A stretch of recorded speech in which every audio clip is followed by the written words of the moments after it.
जिंदगी जब मुश्किलें पेश करे तो हार कर बैठ जाना सबसे आसान होता है। और कुछ लोग उन मुश्किलों से लड़ते हैं और जीतते भी हैं।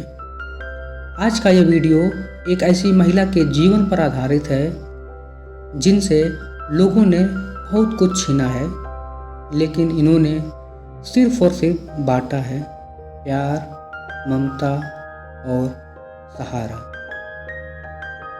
इन्होंने हजारों बच्चों को माँ का प्यार दिया, देश और विदेश में 700 से ज़्यादा पुरस्कार जीते और पूरी दुनिया में एक पहचान कमाई। नाम पड़ गया माई। आज इनके 2000 से भी ज़्यादा बच्चे, करीब 250 जवाई और 50 पोते पोतियाँ और 500 के करीब गायें हैं जो दूध नहीं देती हैं। यदि आप खुद बेसहारा हों तो सहारा पाने का सबसे अच्छा तरीका है आप खुद बेसहारे लोगों का सहारा बन जाएं। बेसहारों का सहारा, अनाथों की माँ, माई, ऐसे कई नामों से जाना जाता है सिंधु ताई सपकाल जी को। मैं स्टेशन पे पूरे भिखारी को गोला कर दी एक जगह, और मैं बोलती बाबा तुमको खाना नहीं मिला, मेरे को मालूम है, लोगों ने हकाल दिया, मगर मेरे पास खाना है, अपन बांट के खाएंगे ना। मैं वो पूरे भिखारी को खाना देती, मैं भी उसके साथ खाना खाती। मैंने भिखारी को खाना दिया, भिखारी ने मेरे को संरक्षण दिया बेटा। जिन्होंने अपनी बच्ची को अनाथालय में छोड़ अनाथों की माँ बनी। सोचिए एक माँ पर क्या बीती होगी जब वो अपने बच्ची को अनाथालय में दी होगी। लेकिन ये फैसला सही था, क्योंकि उनके एक फैसले ने उन्हें हजारों बच्चों का माँ बना दिया और हजारों अनाथ बच्चों को एक माँ का साया मिला। आप सोच कर देखिए जीवन से कितना हताश हुई होंगी, कितनी पीड़ा को सहन किया होगा उन्होंने। ये केवल वही समझ सकती हैं। हम और आप तो उस पीड़ा को सिर्फ महसूस कर सकते साथ हैं। में मत रख। ये मेरा झगड़ा बहुत खतरनाक था, क्योंकि एक तो खुद की बच्ची की माँ हो जा, मैं तो औरों के बच्चे की माँ बन। संभाले हुए यार खुद के बच्चे एक जगह मत रखना, क्योंकि तेरे अंदर की माँ गलती कर सकती है। क्या करना तय बोल। और मैंने तय किया कि मेरे बच्चे को मैं ना माँ नहीं होंगी, मैं औरों के बच्चे के लिए माँ होंगी। और बच्चे कहाँ रखो फिर। मैंने पुणे के श्रीमंत दगुड़ी से हलवाई गणपति ट्रस्ट का जो ट्रस्ट है उसको मैंने मेरी बच्ची दे दिया। उसको बोला मेरे बच्चे के माँ बाप तुम बन जाओ, मैं औरों के बच्चे के लिए माँ बनूंगी। वो बोले क्यों? तो मैं बोले मेरी अंदर की माँ गलती कर सकती है ना। संभाले हुए बच्चों को मैं ज़्यादा खिलाऊंगी नहीं, थोड़ा पानी पिला के सुलाऊंगी और खुद के बच्चों को अंधेरे में खिलाऊंगी। माँ तो गलती कर सकती है नहीं, इसलिए तुम उसके माँ बाप हो जाओ, मैं औरों के लिए माँ बनना चाहती हूँ। और उन्होंने ली मेरी बच्ची, बीए तक उन्होंने पढ़ाया है। MSW पतंगराव कदम ने करके दिया, जो महाराष्ट्र के वन मंत्री थे। और अभी मेरी बच्ची एक बच्ची की माँ हो गई और मैं हजारों बच्चे की माँ बन गई बेटा। आज माई को पूरी दुनिया जानती है, लेकिन माई बनने का सफ़र आसान नहीं था। इन्होंने भीख मांग मांग कर अपना गुजारा किया। कभी रेलवे स्टेशन, कभी बस स्टैंड, इधर उधर वो भटकती थी। कई रात तो उन्होंने शमशान भूमि में बिताया और मुर्दे के जले हुए अवशेष पर उन्होंने रोटी सेक कर खाई है। खाने को होता तो भूख नहीं लगती रे। आज अपने उपवास किया ना, उपवास, तो आज भूख नहीं लगती, कल लगती। तो मेरे को भूख लगने के बाद मैं रो रही थी।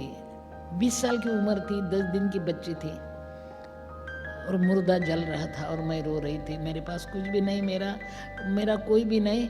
साथी मिले जाते तो अकेला भला, आप आए, मैं मर गया।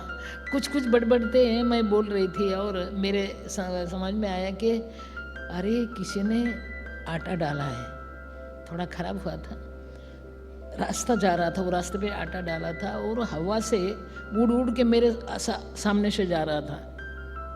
मराठीमध्ये म्हणतात देवता रे त्याला कोण मारे। आणि मैंने सोचा अरे ये तो आटा है, मगर लूँ कहाँ से, कहाँ लूँ मैं, किसके लिए, यानी किसी में लूँ, कुछ नहीं ना मेरे साथ, टाट नहीं, वाटी नहीं, कुछ नहीं। फिर टकोरा था। फिर मैं झाड़ के ऊपर चढ़ के पत्ती तोड़ी बड़ी बड़ी, पर वो पीठ डाला आटा और मटके में छोटा थोड़ा सा पानी था, वो भी डाला, उसको भिगोया। छोटी सी रोटी हो गई इतने से। जले हुए मुर्दे के ऊपर मैंने वो भुनी अच्छी, और वही बट के खाई मैंने, ताड़ ताड़ खाई, भूख लगी थी ना। शमशान भूमि में वो मजबूरी से जाती थी, उनका कोई शौक नहीं था। उनका कहना था कि शमशान भूमि सबसे सुरक्षित जगह है जवान औरत के लिए। शमशान में मैं क्यों जाती थी? मेरे को डर लगता था। 20 साल की उम्र थी, 4 बच्चे एक जगह होकर मेरे को उठा लिया, तो मैं बुलाऊं किससे?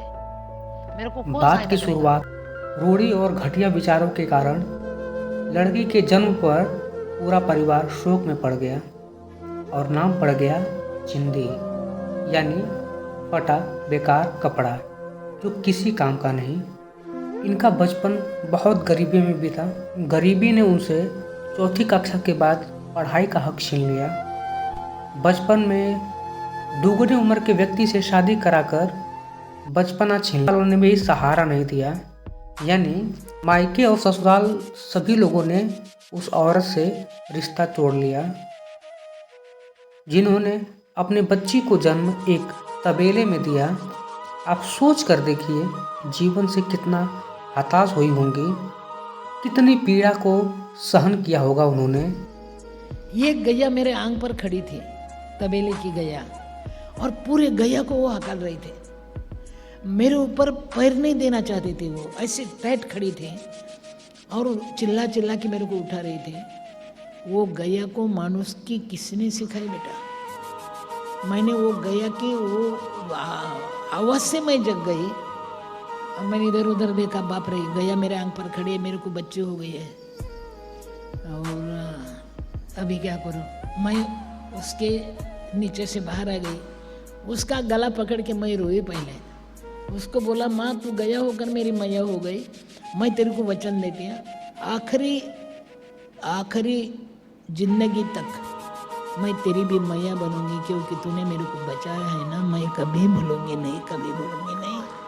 अनाथों बच्चों को उन्होंने केवल पाला ही नहीं, बल्कि उनके बच्चे डॉक्टर, इंजीनियर, प्रोफेसर, वकील और न जाने बड़े बड़े पदों पर आसीन हैं। माई का संस्था महाराष्ट्र के 4-5 जिलों में चलता है। जब मैं वर्धा गया मास्टर ऑफ सोशल वर्क की पढ़ाई के लिए महात्मा गांधी अंतर्राष्ट्रीय हिंदी विश्वविद्यालय में, तो माई से मिलने की बड़ी इच्छा हुई, क्योंकि हमारे कॉलेज के कुछ ही दूरी पर माई का आश्रम था।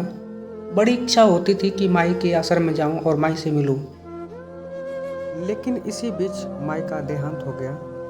और आज भी मन में बहुत कसक रहती है कि मैं देवता रूपी इंसान से मिल न सका।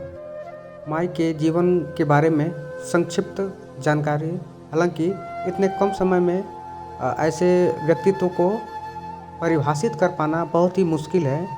तो कृपया आप मुझे बताएं कि ये वीडियो आपको कैसा लगा, और चैनल को सब्सक्राइब कर लें इसी तरह के वीडियो पाने के लिए। धन्यवाद।